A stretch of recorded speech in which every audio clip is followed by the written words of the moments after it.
नमस्कार साथियों, स्वागत है आपका बवाली मैथ में। आज के वीडियो में हम लोग जानेंगे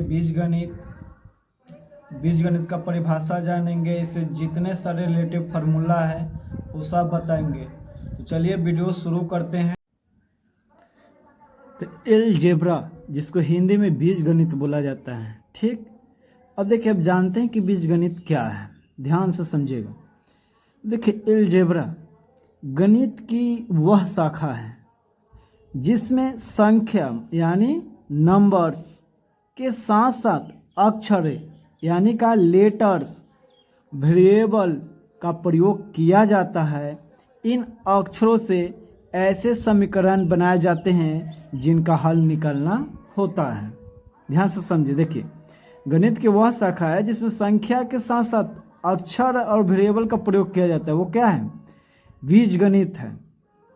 अब इन अक्षरों जो है, नंबर रहता है, लेटर रहता है, वेरिएबल रहता है, इन अक्षरों से ऐसे समीकरण बनाए जाते हैं ऐसे जिनका हल निकालना होता है, जिसका हल हम लोग निकालते हैं। हम लोग 8 क्लास में पढ़े होंगे 7 में समीकरण जिसका हल निकाल रहे थे, तो उसी का एक भाग भी है। जो समीकरण है बीजगणित का ही एक भाग है। अब देखिए, जब हम एक्स, वाई, जेड जैसे अक्षरों का उपयोग करते हैं तब हम यह मानते हैं कि उनकी मान वैल्यू होती है जिसे हमें ज्ञात करना है। देखते हैं, एक्स के मान निकालते हैं, वाई का मान, जेड का, कभी कभी एबीसीडी कोई भी अक्षर आ जाता है। तो वही बोल रहा है कि जब हम एक्स, वाई, जेड जैसे अक्षरों का उपयोग करते हैं तब हम यह मानते हैं कि उनकी मान यानी वैल्यू होती है जिसे हमें ज्ञात करना रहता है और ज्ञात करना है या निकालना है। ठीक दोस्त, अब जानेंगे कि गणित में प्रयोग होने वाले शब्द के टर्म, माने बीज गणित में प्रयोग होने वाले का शब्द है वो जान जा रहे हैं पहले। तो देखिए दोस्तों,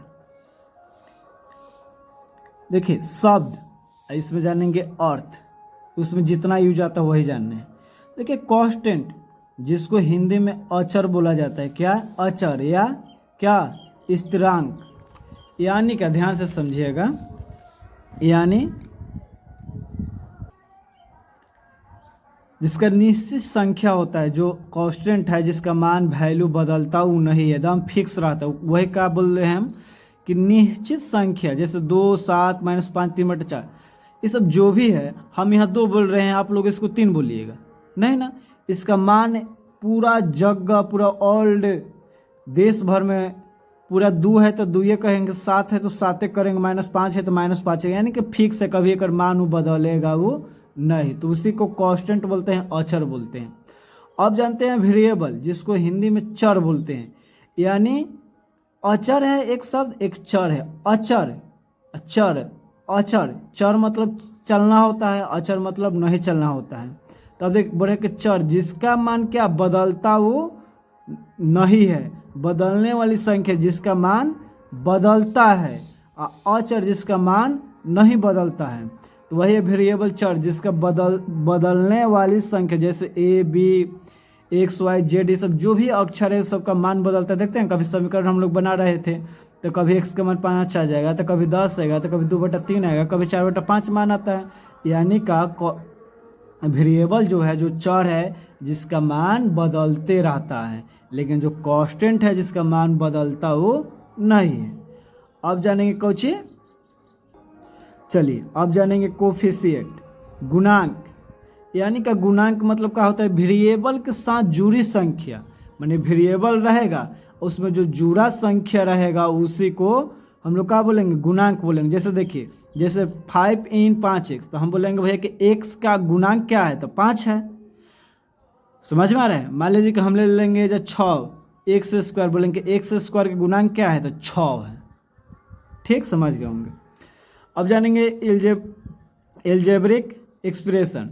अब देखिए, संख्याओं और अक्षरों का मेल, जैसे मैंने जो संख्या और जब अक्षर को मिला देंगे, जब उससे जो बनेगा, मान लीजिए कि हम 2x ले ले +3, तो मैं अक्षर सब ले लिए, तो ये जो बने एल्जेब्रिक एक्सप्रेशन बन गया।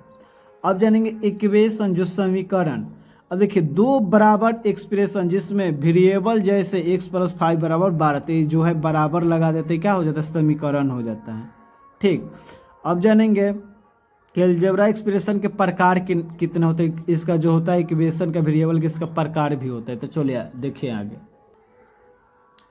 अब देखिए तो क्या होता है, एक पद होता है मोनोमियल, बाइनोमियल, थ्रिनोमियल, पोलिनोमियल। तो देखिए पोलिनोमियल, अब देखिए एक पद जो देखिए एक पद है 5x में 5x - 3a x है, तो इसको एक पद वाला बोलेंगे। बाइनोमियल मतलब दो पद है, देखिए x + 5 दो दान बोल रहे हैं ना, 3a - 4 दो दान बोल रहे हैं, तो ये दो ही पद है। थ्रिनोमियल मतलब तीन पद, देखिए x² + 2x + 1, तो तीन गो पद है, एगो दो गो तीन गो पद है, त्रिपद जो होता है। पोलिनोमियल यानी एक या अधिक पद को, तो देखिए 4x³ + 3x, एगो दो गो तीन गो चार गो है, एगो कहे 3 से अधिक रहे, 4 से अधिक रहे, तो ये सब जो भी है ये एक या अधिक पद है।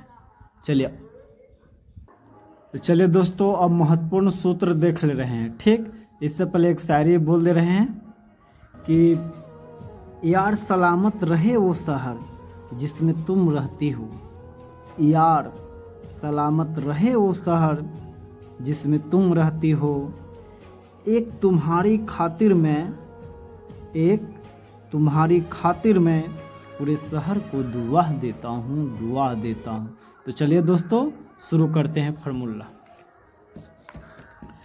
देखिए दोस्तों a + b का होल स्क्वायर क्या है, a + b का होल स्क्वायर। तो देखिए a² + 2ab + b², या एक और तरीका से बोल सकते हैं, चाहे सवाल तीनों तरीका से बनता है, a² + b² + 2ab।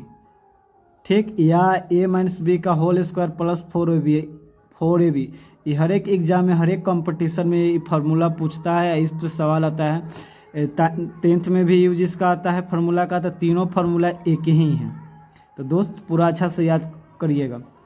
अब जानते हैं a - b का होल स्क्वायर तो क्या होता है, a² - 2ab + b², या a² + b² - 2ab। इधर उधर से कोई मतलब नहीं है, चेन खाली उधर उधर नहीं होना चाहिए, जो माइनस रहेगा तो माइनस से होना चाहिए, प्लस तो प्लस, या a + b का होल स्क्वायर - 4ab।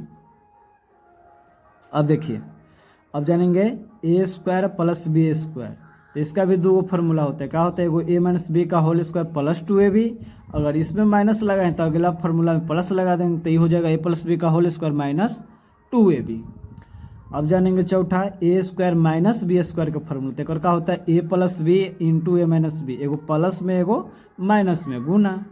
पांचवा फार्मूला जानेंगे दोस्त कि a + b + c का होल स्क्वायर, तो क्या होगा a² + b² + c² + 2ab + 2bc + 2ac, या इसी को हम जब दो कॉमन ले लेंगे तो एक और फार्मूला बनेगा का a² + b² + c² + 2 × ab + bc + ac।